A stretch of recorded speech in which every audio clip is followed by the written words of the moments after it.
Salvete omnes, this is Amelia, also known as TheMartianGeek, and welcome back to another episode of the Bayonetta scale. This time we've reached level 7, Unlikely. This is for games that wouldn't be completely out of the question, but they'd be a tough sell for one reason or another. Chances are if I start playing games from this far up the list, it's because I've exhausted most of my options for the lower levels. Or I have new information about them that causes me to drop the rating, but then they wouldn't be a 7 anymore. On a side note, this is also about the part of this project where I start not having background music for the games I'm talking about, so there's that. Anyway, games that get a 7 include Yoshis Island ES. Honestly, I found this game disappointing, and I'm sure I'm not alone in this. It's not the worst thing I've played, but the original Yoshi's Island is one of my favorite video games of all time, and this direct sequel is just kinda mediocre. It has worse graphics than the original Yoshi's Island despite being on more advanced hardware, and the music is pretty bleh, honestly. About the only track that I genuinely liked was the Wildlands theme. Pretty much every other one sounded like they were trying to cultivate a sponsorship from the National Xylophone Association. Doesn't matter if it's a grassland, jungle, cave, castle, or boss theme, it'll have those in there somewhere. And they did that thing that Super Mario World did, where instead of having a completely unique track for each theme, you basically just take the same motif and arrange it different ways. Look, Nintendo, it was cute the first time, but once is enough. You don't see that in Mega Man or Donkey Kong games. And the gameplay? Well, the main new gimmick is that instead of just having Baby Mario, you have 5 different babies that you can switch between at certain points. And you get different abilities depending on which baby you're currently carrying. For instance, if you have Baby Donkey Kong, you can climb on vines and ropes, but you also can't hover as easily. Which actually could have been a neat idea in the hands of a more skilled developer. In practice though, whenever I had a choice of which baby to use and didn't need a certain one for the level design, I usually just went with Baby Mario anyway because he has the best mobility. Some of the others ended up just being too situational. Though the definite worst was Baby Peach. Her special ability does basically nothing outside of places that are specifically designed for her, and she cries even more obnoxiously than Mario does. They actually toned down Mario's cries in this game compared to the original, but Peach is worse than both of them. This game also displays the level on both DS screens, which is fine when you're only looking at one of them at once, but it basically treats them as one continuous screen. And the bottom of the top screen doesn't directly connect to the top of the bottom screen, which can be a problem sometimes. Doing it that way instead of connecting them does make it easier to estimate positions of stuff, like when you need to throw eggs. But I have gotten hit in that game because Yoshi was in a spot that, relative to the level display, was literally at the hinge between the two screens. I remember the waterfall section in 3.1 being particularly bad for that. Yoshi's Island DS is also quite a bit harder than its predecessor, and high difficulty is one of those things that feels significantly worse in a not-so-great game than one that's actually good. The secret levels are much worse than those in the original game, and even worse than the ones in Woolly World. And the regular levels are bad enough. I think this more than anything else is responsible for the fact that I've never actually finished this game. I got as far as 5.1 before deciding this was annoying as heck and I didn't care enough about the game to carry on. So basically, this game doesn't get a lot of Fs, but it does get a lot of Cs and Ds. I will say that whoever did the 2-4 boss battle is probably the most creative person on the team. But pretty much everyone else, most of the level designers, the playtesters, the artist, and especially the composer, it seemed like they were phoning it in. And this isn't the only poorly designed Yoshi game we have to talk about today, because Yoshi's Story also exists. I'm a lot less familiar with this game than I am with Yoshi's Island DS, but what little I played of it didn't do much to endear me to it. It is a heck of a lot easier than Yoshi's Island DS, but I have vague memories of its level design being just about non-existent. Looking for fruit wasn't engaging, and I feel like there was just a whole lot of empty space. But the definite worst thing about the game was the controls. Specifically, the fact that you have to move with the analog stick. That would be okay in a 3D game, but in a side-scroller it's both pointless and annoying. And it doesn't help that the Nintendo 64's analog stick, or arguably the controller in general, is janky at the best of times. So yeah, this game isn't overly difficult, but that's about all it has going for it. So I don't see it being particularly likely either. I also don't see myself being all that inclined to do the secret levels from the Game Boy Advance version of the original Yoshi's Island. I'd probably have to replay the entire game because, let's face it, any save states I might have had from playing that version of the game are long gone, unless I managed to dig up a completed save file from somebody else or something. And the levels themselves, if you ask me, are another case of interesting does not equal fun. When I actually did try playing them out of curiosity, I remember struggling, a lot. Especially in Secret 3, what with how difficult the mole tank is to maneuver around outside corners. I would probably do these levels if I ever did a full LP of the game. Which at least isn't completely off the table forever, since my playthrough of the original Super Nintendo version was only the 6th Let's Play I ever did, and I've come a long way since then. Now instead of being awkward, uncharismatic, and having a lousy microphone, I'm awkward, uncharismatic, and have a good microphone. It's amazing. But yeah, that's the most likely scenario I could see for those levels being on here, if they were part of a larger project. I don't think I'd do them just by themselves. Paper Mario, another Nintendo 64 game, or at least that's where the series started. I'm not separating the games by rating here because I'm pretty much giving them all the same one, even though the 4th and 5th games were pretty different from the first two, and the 3rd game was different from all of the others. Any way you slice it though, Paper Mario always has been my least favorite of the 3 groups of Mario RPGs, the other 2 being, of course, the Mario and Luigi series and Super Mario RPG as a single-membered set. There's not really one bad thing about them that I could point to, it's more a case of a lot of little annoyances that add up. Things like enemies below your level still attacking you but not giving you any experience for the fight, only getting 1 boost to defense in the entire game and having it cost the equivalent of 2 level ups, having the least inventory space of any RPG I've ever played. Seriously, I've always thought Super Mario RPG's inventory was too small, but this one makes that one look absolutely massive by comparison. Having normal enemies with attacks that completely lock you out of being able to do anything for multiple turns and that they can chain, having random battlefield effects that completely prevent you from doing anything for multiple turns, which can potentially cause a game over that was completely out of your control if you're unlucky enough, not that I speak from experience here, and so on and so on. Honestly, for all the complaints that Sticker Star got, I feel like pretty much all of them except the story were just logical conclusions of design flaws that already existed in the series. The consumable attacks are kinda like the limited inventory space. The whole boss weakness thing has a counterpart in at least the first game where having a certain partner will make the boss a lot easier, or in some cases actually beatable. Good luck fighting Huff and Puff without Lackluster. And yeah, having to revisit stages to get things and such sucks, but it's just another form of backtracking, and the earlier games were certainly no stranger to that. General White, anyone? One could even make the argument that the story could have been better in the earlier games if Nintendo didn't have to put Bowser into everything. Also, this is just a personal thing, but I honestly find the paper art style to be pretty ugly. I actually wonder if it was done that way not because they particularly felt like making a game where everything was made out of paper, but rather because it was an easy workaround for the limitations of the console. For that matter, the jokes about and references to everything being made of paper got old pretty quickly. There are definitely worse games and ones that I care about less than Paper Mario, but I feel like there are better things I could play too, and I should leave these to those who enjoy them more, or at least can more easily overlook all the little wrinkles. Super Mario Galaxy. It seems like this game was pretty popular for a while after it came out, but I never really got into it. I've never cared for any of the open-world 3D Mario games, and while I realize this one's relatively linear, it still does suffer from some of the same problems. Like how a lot of the time you're basically just doing the same level several times in a row with minor changes. And it comes with its own unique oddities too. The whole planetoid gravity thing, that was definitely interesting, but I feel like it kinda got in the way of the experience more than it actually added to it. But I feel like what got on my nerves the most was the controls, specifically having to use the nunchuck controller, or as I like to think of it, the nunsuck controller. That thing feels different from literally every other video game controller I've ever picked up. Various Nintendo consoles, PlayStation, Xbox, USB PC controllers, even handheld consoles. They all tend to have a common theme with their design, even the weird ones like the GameCube controller and the Wii U gamepad. And the nunchuck controller doesn't really have that same kind of thing going on, so I don't think I ever really got used to how it handles. Heck, I'm pretty sure it took me less time to get used to using a keyboard for games, even ones that normally would have had a controller, like all the things I emulate. And unlike a lot of other Wii games where the motion controls are pretty much just shoehorned in, here they're actually pretty necessary. Your mileage may vary on whether that makes it better or worse, but keep in mind that one could easily strip out the motion controls from a game like Donkey Kong Country Returns or New Super Mario Bros. Wii and make it compatible with the classic controller. Here, not so much. Good luck with things like the pole stars and those sticky things in that one bonus level without the pointer. You'd either have to redesign huge parts of the level, or end up with a control scheme that's way worse than the motion controls were.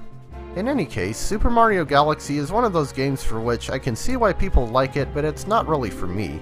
If you do still want to watch a Let's Play of this game, Miss Bayonetta did one and she's pretty nice to listen to, so I might recommend hers. Myself though, at least for now, I think I'll pass. Super Mario Odyssey, the Switch game, not the Super Mario World hack by the same name. Well, I did just say that open-world 3D Mario games, or really any open-world 3D games, and I don't tend to get along. And unlike Super Mario Galaxy, this game actually is pretty open and exploration focused. I do, however, own this game, and I've actually enjoyed it more than I was expecting to. I first played the game at my sister's house after her boyfriend got it, and I was fully expecting it to be just as annoying as the other non-linear 3D Mario games, but I actually ended up having a bit of fun with it. I still don't think it's better than Super Mario 3D World. I don't think any other 3D Mario game is better than Super Mario 3D World. But I was convinced enough to buy my own copy when I got a Switch. Of course, I only played up to about the beginning of the second level, so I'm sure it gets trickier later on. I still don't see this being terribly likely to show up on my channel, but I'd say it's at least a step above most of the other 3D Mario games. Assuming that I could even record Switch games, I have yet to try that. SMWCP2. Before we get into the details, I'm not sure why there is such confusion about what article it takes. It depends entirely on how you pronounce the SMW part of the name. It's either an SMW Central Production or a Super Mario World Central Production. There really shouldn't be any argument there. Now that that's out of the way, SMWCP2 is a Super Mario World hack made collaboratively by the community of SMW Central. The final product should be pretty impressive, but that doesn't mean I'll play it. Firstly, I have no idea when it'll actually come out. The project started in 2011 if I remember correctly, but it's probably been stuck in development hell for at least half the time since then.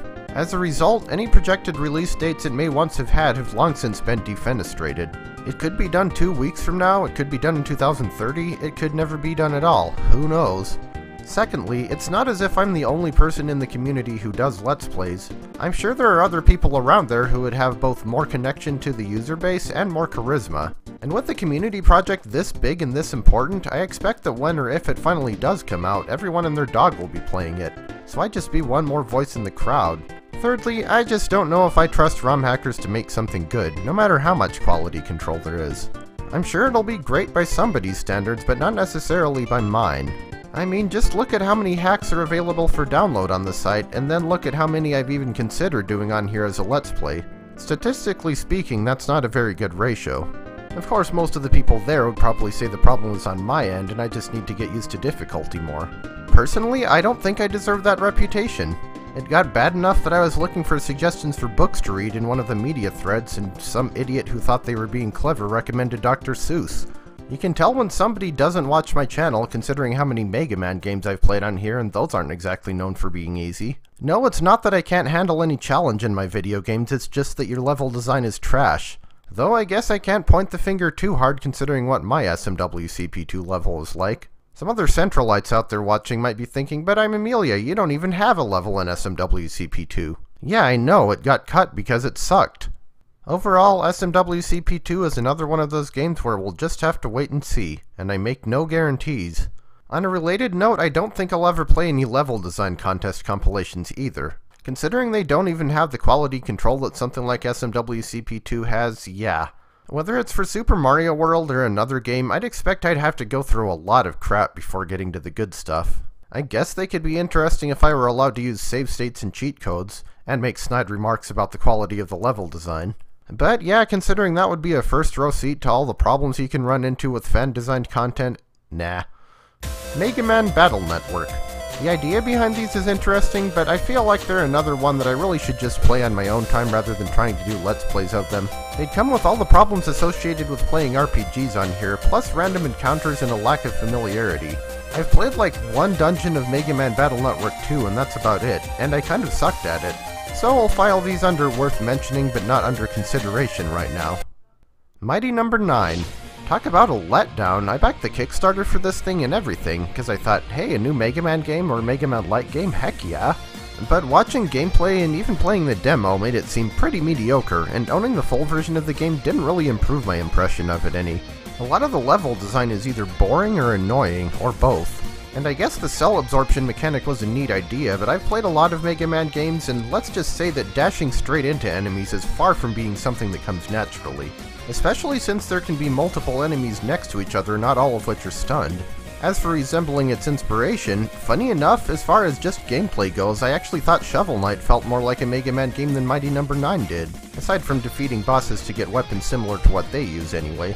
I don't know, Mighty Number 9 certainly isn't the worst side-scroller I've ever played, but it's not really all that great either. Chances are if I have an opportunity to play this, I could just as easily play a different game that would hold my interest better. Sonic the Hedgehog. Any of them. The original Genesis games, the newest ones, the 3D games. I never really got into any of them. I didn't grow up with them, I've never even owned a Sega console, and the gameplay isn't really my style. Sonic is supposed to be all about speed, right? Gotta go fast and all? But I feel like most of the level design isn't even all that well set up for that, from what I remember of my experience with the PS2 compilation that my dad got once anyway. If you actually try to just run full tilt, more than likely you'll run into something and get hit. Not to mention miss out on a lot of exploration, because the levels in these games are pretty sprawling compared to the relatively contained and linear ones that you see in most Mario games. I mean, if your idea of a fun platform game is careening all over the place like a chipmunk that just had 3 energy drinks and then went into a bouncy house, more power to you, I suppose. But personally, I prefer the more calculated, precise kind of gameplay that you get in stuff like Mega Man and Donkey Kong. On a side note, Gamma V likes the Sonic games, and I think they're one of the few series that she's actually better at than I am.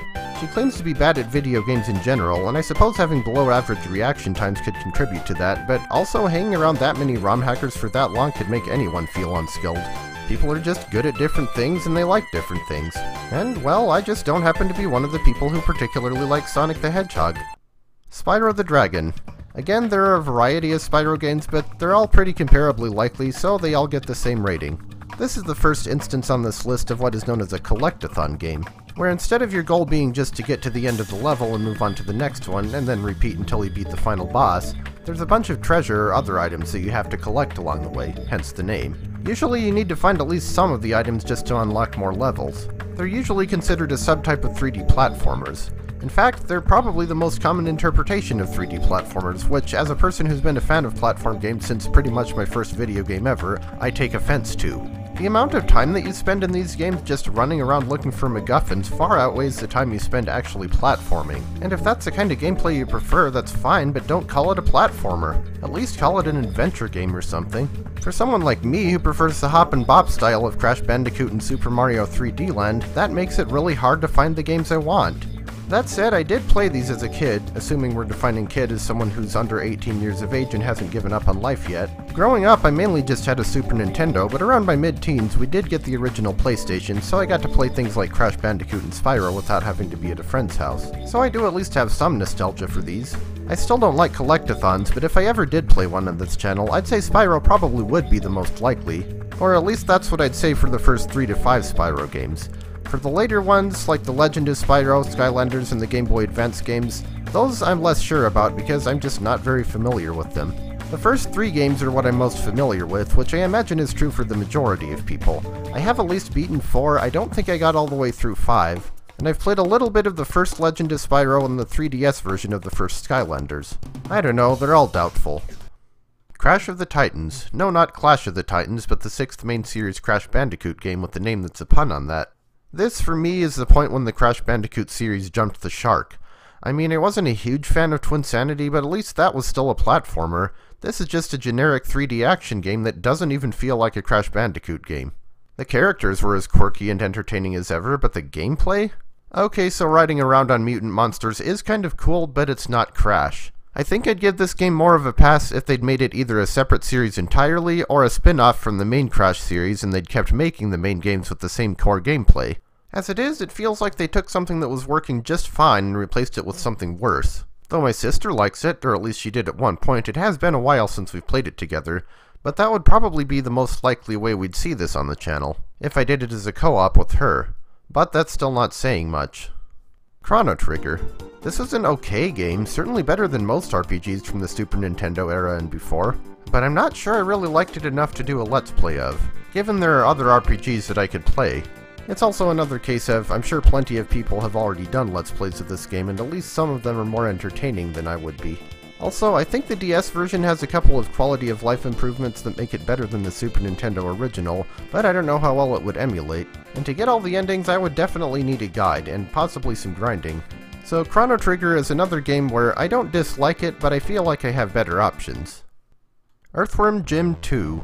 Whether it's on the Super Nintendo or the Genesis, Earthworm Jim has always felt to me like one of those series that gets by more on quirkiness than actual good design.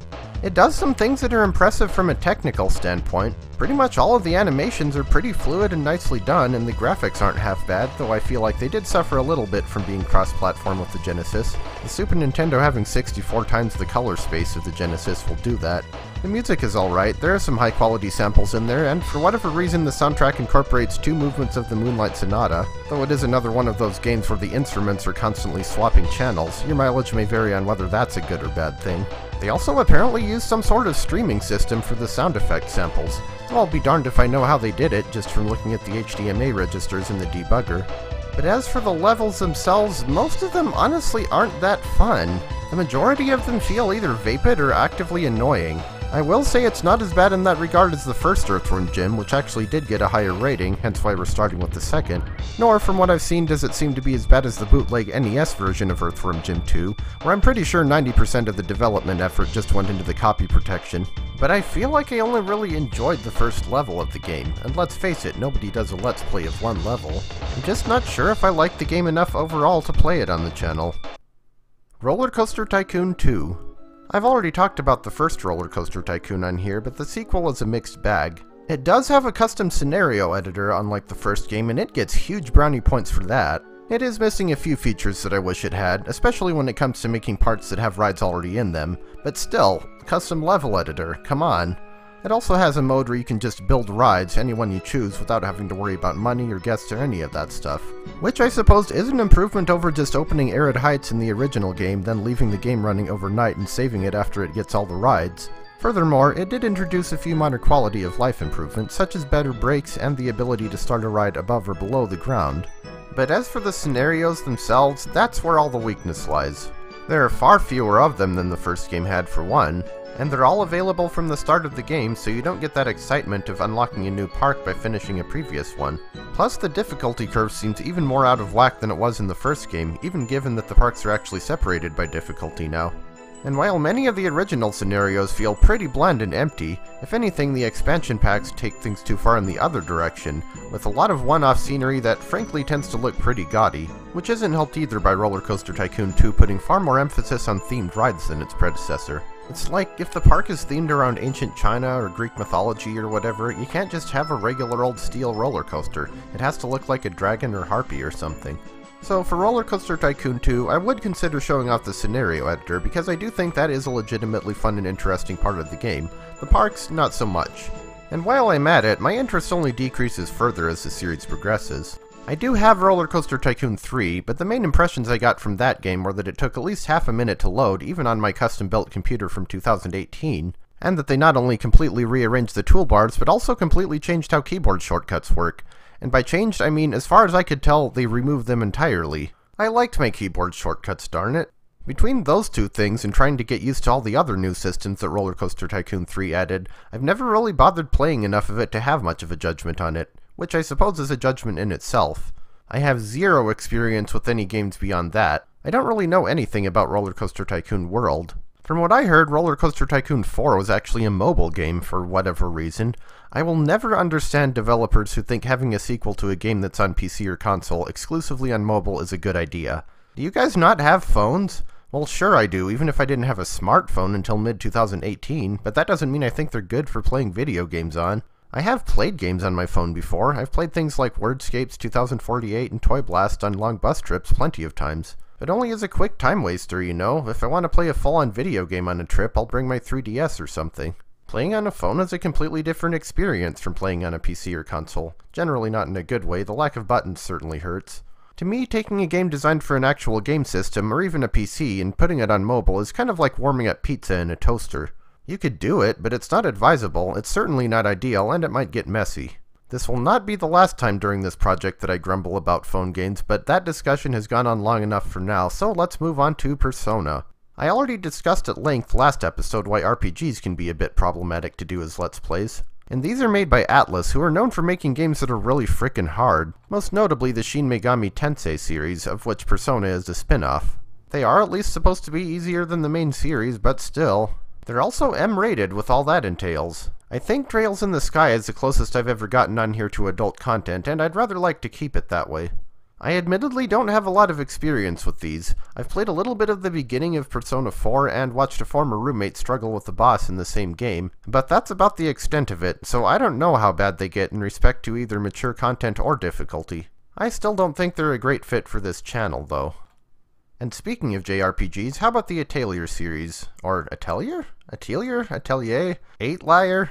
However you're supposed to pronounce that. It's the one with all the alchemist girls, okay?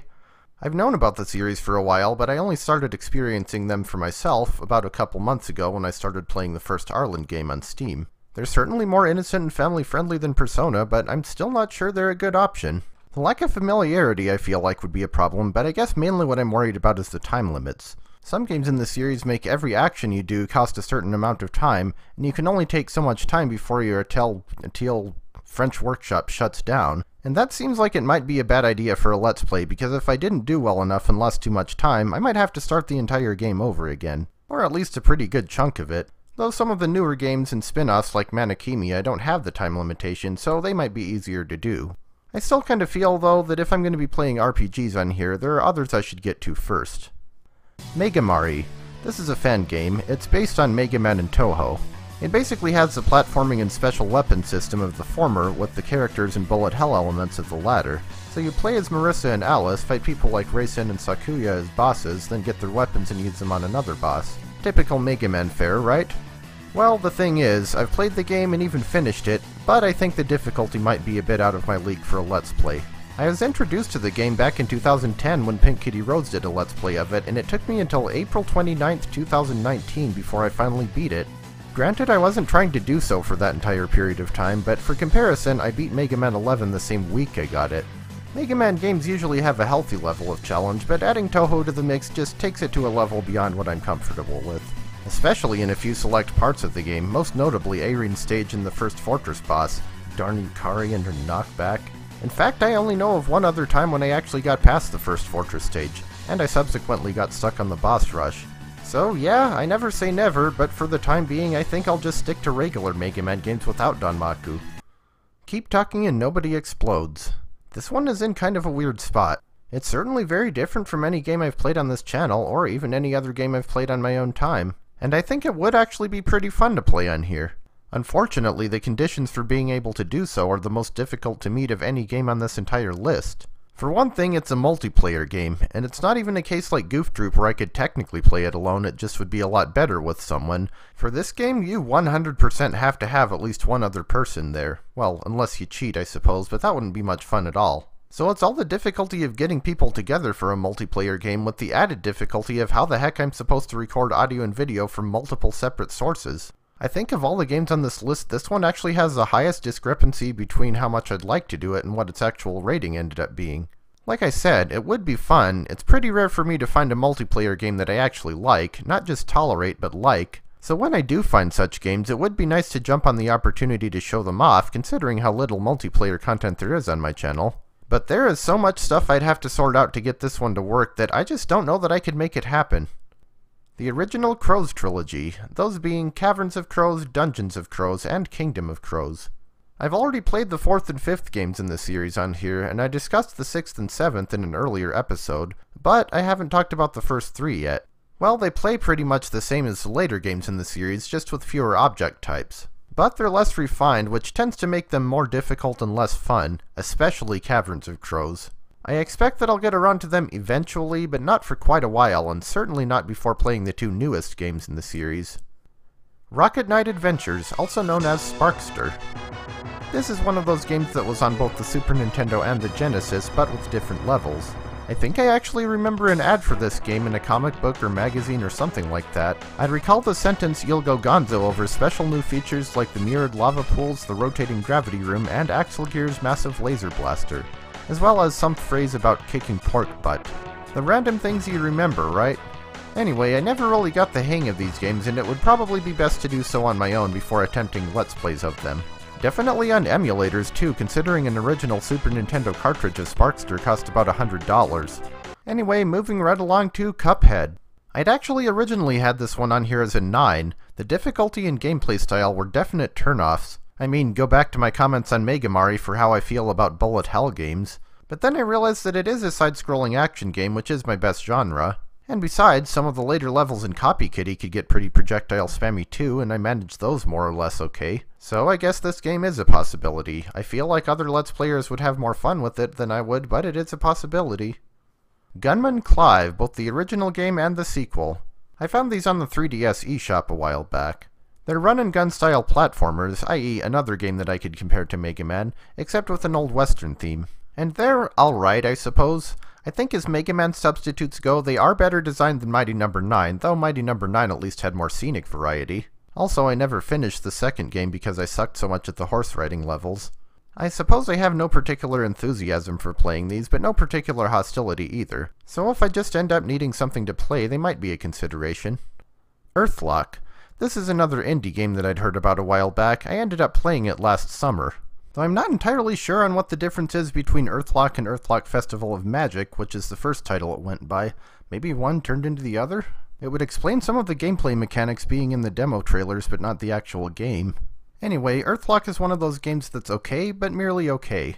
If I had to describe it in 5 words or fewer, I'd say that it feels unfinished. It's definitely on the short side for an RPG for one. Steam has my playtime clocked at 31 hours, but you know that number's always greater than what it says in-game due to having to retry bosses and such. For comparison, it also says I've been playing Trails of Cold Steel 3 for 83 hours, but the in-game timer is only up to about 65. The main gimmick of the game is being able to grow plants that you can then harvest to make your own healing items, equipment, ammo, and other such things. Though it feels like a fair number of the items you can make just come too late in the game to be of much use. Especially in regards to equipment. It seemed like when I played the game, by the time I reached its end, I'd still only managed to craft about 2 or 3 pieces of weaponry or armor. There's not even all that much plot to speak of, honestly.